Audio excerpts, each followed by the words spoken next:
Bismillahirrahmanirrahim. Assalamualaikum warahmatullahi wabarakatuh.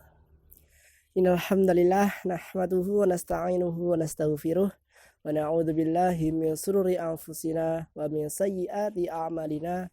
May yahdihillahu fala mudhillalah wa may yudlilhu fala hadiyalah. Asyhadu an la ilaha illallah wahdahu la syarikalah wa asyhadu anna Muhammadan abduhu wa rasuluh. Allahumma sholli ala sayyidina Muhammad wa ala ali sayyidina Muhammad, amma ba'd.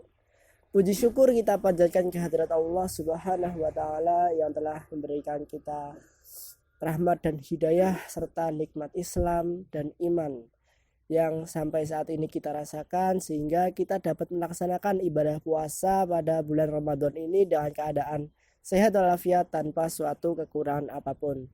Sholawat serta salam kita haturkan kepada junjungan Nabi besar kita Muhammad sallallahu alaihi wasallam yang kita tunggu syafaatnya di hari akhir nanti, dan semoga kita termasuk golongan yang mendapatkan syafaat dari beliau. Amin amin ya rabbal alamin. Nabi Muhammad sallallahu alaihi wasallam, siapa sih yang tak kenal dengan beliau? Beliau adalah seorang pemimpin yang baik, seorang manusia yang lembut hatinya, kemudian seorang manusia yang disiplin, yang taat kepada Allah Subhanahu wa taala. Mungkin dari kalian semuanya banyak mendengar kisah-kisah heroik dari beliau yang menaklukkan Yahudi, kemudian kisah untuk mempersunting Khadijah dan lain sebagainya. Mungkin kalian sudah familiar. Nah, di sini ada cerita menarik dari beliau tentang kelembutan hatinya. Nah, kelembutan hatinya dikisahkan dari sebuah kota bernama Madinah. Nah, di sana terdapat seorang pengemis yang buta, pengemis Yahudi yang buta, dan Nabi Shallallahu Alaihi Wasallam. Di situ Nabi Shallallahu Alaihi Wasallam memberikan suapan, menyuapi pengemis tersebut, pengemis Yahudi yang setiap harinya itu menghina Nabi Muhammad Shallallahu Alaihi Wasallam. Menghinanya dengan bagaimana? Menghinanya dengan cara ketika ada orang yang lewat ke pasar atau ke masjid dan sebagainya, nah itu mengatai Nabi Muhammad, jangan dekati Nabi Muhammad, jauhilah dia, dia adalah penyihir, dan ketika kau dekat dengan penyihir nanti kau akan terpengaruh. Nah, seperti itu. Nabi Muhammad hanya diam mendengarkan, dan si buta tersebut itu tidak tahu bahwa yang menyuapi dirinya adalah Nabi Muhammad. Nah, Nabi Muhammad terus menyuapi dia dengan penuh kasih sayang, dengan penuh keikhlasan, dan dengan niat lillahi ta'ala ya. Nah, seperti itu.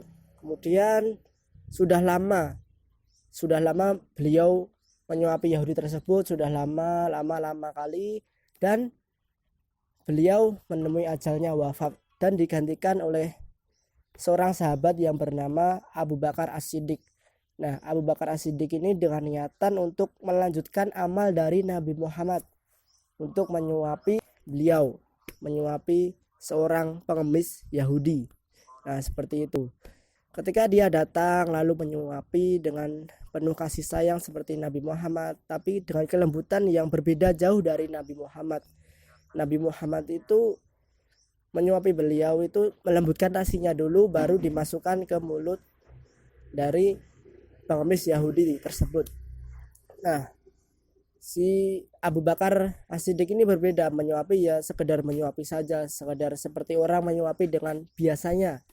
Nah, lalu pengemis itu tahu kalau yang menyuapi dia itu bukan seseorang yang dulunya menyuapi dia, ada orang baru. Maka bertanya, apakah engkau yang menyuapiku dulu? Ternyata bukan, beda rasanya, sudah tahu bahwa yang dulunya itu adalah Nabi Muhammad SAW. Dan si pengemis ini bertanya, siapakah orang yang dulunya menyuapi saya, sebelumnya menyuapi saya?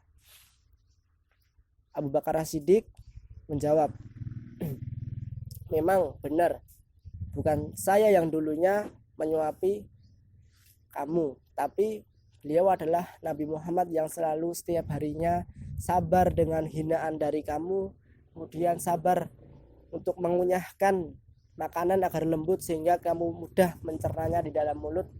Nah seperti itu. Kemudian pengemis ini kaget bukan main. Orang yang selama ini dia hina-hina dengan perkataan jauhilah dia penyihir dan lain sebagainya, akhirnya dia menangis meluapkan air matanya, menangis terseduh-seduh, dan akhirnya dia melantunkan sholawat Nabi, asyhadu alla ilaha illallah, dan akhirnya masuk Islam. Nah, dan Abu Bakar As-Siddiq pun juga menangis karena kebaikan dibalas dengan kebaikan juga. Kebaikannya itu masuk Islam, dibalasnya.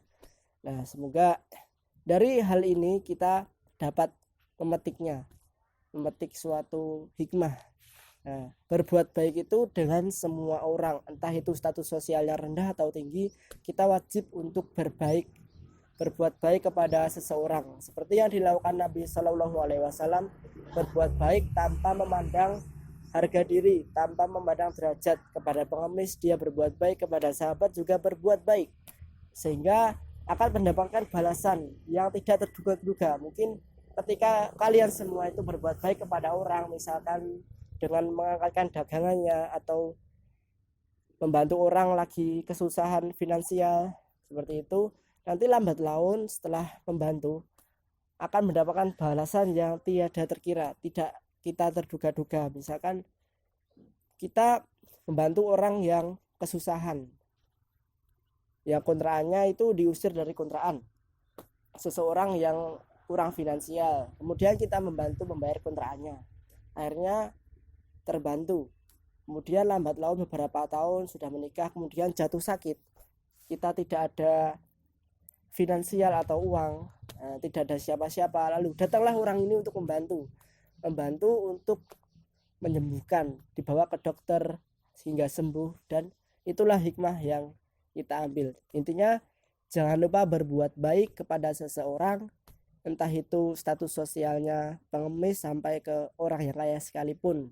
Nah seperti itu. Sekian dari saya. Wassalamualaikum warahmatullahi wabarakatuh.